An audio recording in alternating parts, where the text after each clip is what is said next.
নয়া শ্রমকোড বাতিলের দাবিতে আজকে শিল্প ধর্মঘট সফল করুন।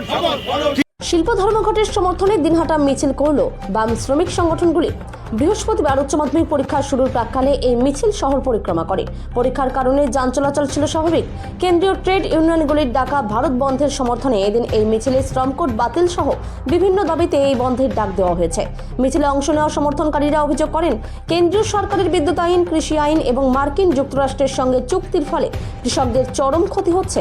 তারই প্রতিবাদে সারা দেশে এই বন্ধের আহ্বান জানানো হয়েছে। উপস্থিত ছিলেন প্রবীর পাল, বিকাশ মণ্ডল, অমিত মিত্র, শুভ্রালোক দাস সহ অনেকেই। তবে উচ্চ মাধ্যমিক পরীক্ষা থাকায় দিনহাটায় যান চলাচলে বিশেষ কোনো প্রভাব পড়েনি। কোচবিহার থেকে সুমন মণ্ডলের রিপোর্ট, বিগ নিউজ বাংলা।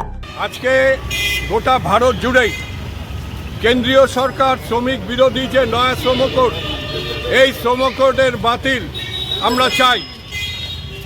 আর তার পাশে হচ্ছে নয়া বিদ্যুৎ বিল খসড়া 2025 বাতিল করতে হবে। সেই সাথে কৃষি আইনকে লঙ্ঘন করে কৃষি আইন অবিলম্বে বাতিল করতে হবে।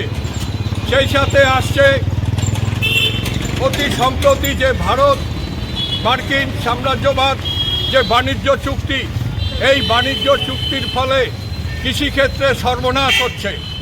আমরা চাই অবিলম্বে এই ভারত মার্কিন বাণিজ্য চুক্তি বাতিল করতে হবে। আর যত শ্রমিক আছে, অসংগঠিত শ্রমিক সহ গিগ শ্রমিক, তাদের নিরাপত্তা এবং সামাজিক সুরক্ষা দিতে হবে। এইটাই আজকে সারা ভারত জুড়ে সাধারণ ধর্মঘট। কিন্তু পশ্চিমবঙ্গে যেহেতু মাধ্যমিক এবং উচ্চ মাধ্যমিক পরীক্ষা, তার জন্য আমরা শিল্প ধর্মঘট ডাক দিয়েছি। পরীক্ষা সুবিধার্থে যানবাহন এগুলো চলাচল করবে।